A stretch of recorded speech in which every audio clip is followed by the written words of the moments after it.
আসসালামু আলাইকুম ভিউয়ার্স, কেমন আছেন সবাই? আশা করি আল্লাহর রহমতে আপনারা সবাই ভালো আছেন। তো আপনাদের সবার প্রাণপ্রিয় মামা, আমার মামা আলমাস মামা। তো আমরা এখন দুপুর হয়ে গেছে, খাওয়া দাওয়া করার জন্য বাসা এখান থেকে একটু দূরে আছে। তো ভাবতেছি আজকে বাইরেই খাবার খাই। তো বাইরে মূলত এখন যাচ্ছি আমরা। মামা কই যাচ্ছি একটু বলেন। বাঙালি মার্কেট যাচ্ছি আমরা কালো ভুনা আনতে। কি মনে হয় কালো ভুনা? কালো ভুনা এটা কি এখানে বিখ্যাত মামা? বিখ্যাত বলতে এখানে কালো ভুনাটা বেসিক্যালি খাওয়া যায় আহারে কি কোন মোটামুটি। আচ্ছা আচ্ছা। তাছাড়া এমনি গরুর মাংসগুলো মজা হয় না বা আসলে স্বাদ না, টেস্টি না। সো আমরা এখন কালো ভুনা, আর আছে আমাদের আর 2 মিনিট লাগবে দোকানে পৌঁছাইতে। 2 মিনিট মতন লাগবে না? 2 মিনিটের আচ্ছা মতো আচ্ছা। লাগবে ইনশাআল্লাহ। তো 2 মিনিট এখন আমরা সরি বলতে বলতে হুট করে আমরা সিগন্যালে আটকা পড়ছি, যার কারণে আমাদের একটু 2 মিনিটের জায়গায় একটু বেশি টাইম লাগবে, আর 4-5 মিনিট লাগতে পারে অবশ্য। প্রায় 1.5 মিনিট পর আমাদের সিগন্যাল ছাড়লো। তো যাত্রা এখন শুরু। বেসিক্যালি মনে করেন এটা বলতে রিয়াদের মেন যে শহরটা সেখানে হলো বাঙালি মার্কেট। যারা আমরা নতুন নতুন সৌদি আসি তারা তো বাংলা আরবি আপনার পারি না, ঠিক বলেছো। যার কারণে এখানে একটা শপ আছে, এখানে বাংলাদেশের সব যাবতীয় সব কিছুই পাওয়া যায় এখানে। এই যে এখান থেকে শুরু, আপনার ওই মাথা পর্যন্ত সব কিছুই পাবেন এখানে। বাংলাদেশের যা যা পাওয়া যায় সবই এখানে পাওয়া যায়। শুধু জাস্ট আপনার আসতে হবে, একটু ঘুরতে হবে, দেখতে হবে, জানতে হবে। দেখলে বুঝতে পারবেন। চলে আসছি, পৌঁছে গেছি আমাদের দোকানের সামনে। এখন আমরা গাড়ি পার্কিং করে ঢুকবো ইনশাআল্লাহ। এই যে আসি আমরা মাংসের দোকানে চলে আসছি, বাট আরবিতে লেখা আছে, তো এই জন্য দোকানের নামটা আপনাদের বলতে পারতেছি না, কারণ আমিও নতুন এখানে। এখানে অবশ্য লেখা হইতে পারে বাঙালি মার্কেট, এরকম কিছু হইতে পারে, আসলে জানি না, তো এই জন্য অবশ্যই আপনাদের কমেন্টে জানাই দিবেন আপনারা, যদি আপনারা যারা যারা আরবি পারেন তারা তো অবশ্যই বলবেন যে এখানে কি লেখা আছে, কমেন্টে অবশ্যই জানাবেন আমাকে। ওকে ওকে। তো রাসেলের জন্য আসলেই ওয়েট করতেছে কখন আসবে দোকান থেকে। ও কালো বোনা আনতে গেছে। সো দেখি রাসেল আসছে চলে। কি হইছে? বাবা দুঃখিত, এখানে কালো ভুনা শেষ হয়ে গেছে।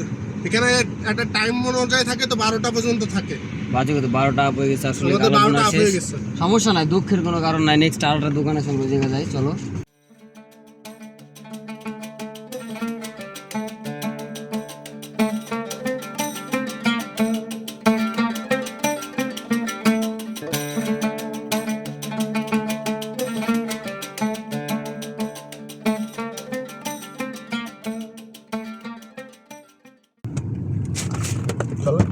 চলে আসছি আমরা। এই যে আমরা চলে আসছি বাঙালি রেস্টুরেন্ট।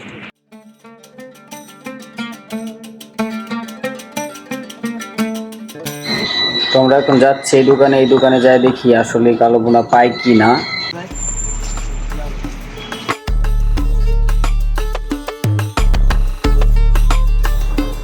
হাবিবি জি ওয়াহেদ লাহাম সাহ আশারারি।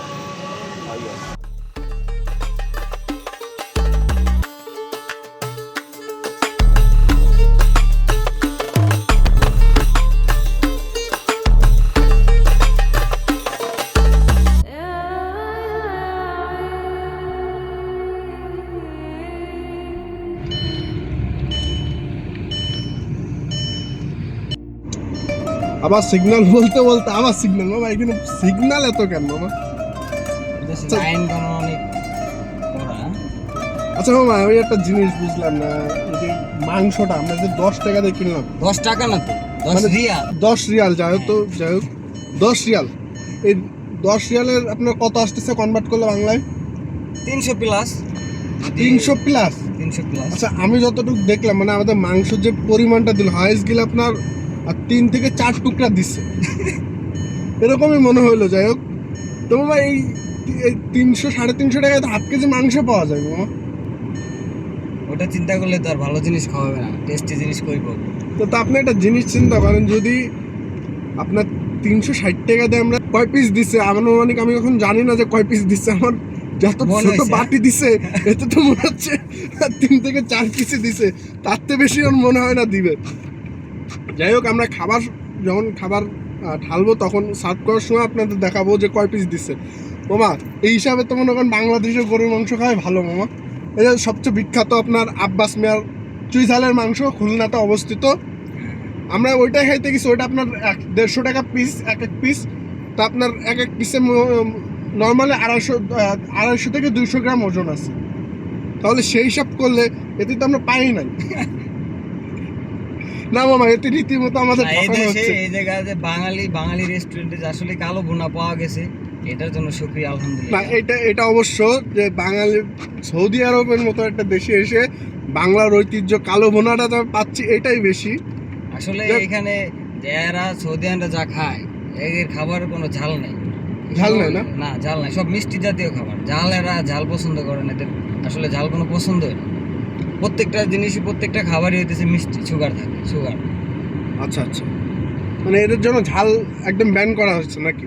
ঝাল খায়, একদম কম খায়। আচ্ছা, একদম। মানে বাঙালি যে পরিমাণ ঝাল পছন্দ করে, এরা তো মনে হয় সেই না, পরিমাণ ঝাল এরা এই পছন্দ করে পরিমাণ না। ঝাল খাইলে এদেরকে হসপিটালে ভর্তি করতে লাগতে পারে। ঠিক আছে, আচ্ছা আচ্ছা, তো যাই হোক, আমরা আবার চলে আসছি আমাদের জায়গায়। তো অবশেষে আমাদের ক্যাফে আমরা চলে আসছি। এখন দেখবো আমাদের ভাই আলী বাবা কি করে। আলী বাবা তো হলো আপনার ফাঁকিবাজ। A few moments later. মামা গেট খুলতেছে।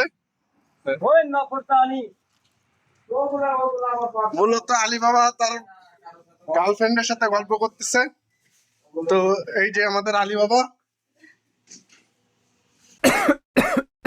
তো অনেকক্ষণ অপেক্ষা করলাম আপনাদের। তো এই যে ইতিমধ্যে আমাদের সব চলে আসছে। তোমাকে মাংসটা দেখ কয় পিস দিয়েছে। ওটার মধ্যে বের করো, সব আগে বের করো। এটার মধ্যে আছে পরাটা। দেখুন আমাদের প্রবাসীদের খাবার কেমন, কোনো প্লেট নাই, প্লেট চাই। হোটেলের উপরে পানি দিন দিচ্ছে, এর উপরে কোনো মজা নাই। তো এই যে আমাদের পরাটাগুলো খুবই সুন্দর দেখতে অবশ্যই। বাঙালি সাথে আছে সালাদ। ওটি থাক, স্কিপ করো। তো অবশেষে এই সে কালো ভুনা দেখানো হচ্ছে। মামা, একবারে তো কম দিছে, তাও কিন্তু আমি যা ভাবছিলাম সেটা একদমই দিই নাই। আমি তো ভাবছিলাম 3 থেকে 4 পিস দিব হয়তো। এখানে মাংস পরিমাণ অনেকটাই আছে। অলরেডি আলী বাবা, ওই যে দেখেন আলী বাবা। ঠিক আছে, তো মূলত আমি আগে টেস্ট করি, টেস্টটা আপনাদের বলি কেমন হয়েছে। বিসমিল্লাহ। কি অবস্থা? মাংসের স্বাদটাও খুব সুন্দর, রুটিটাও খুব সুন্দর। Oh my god.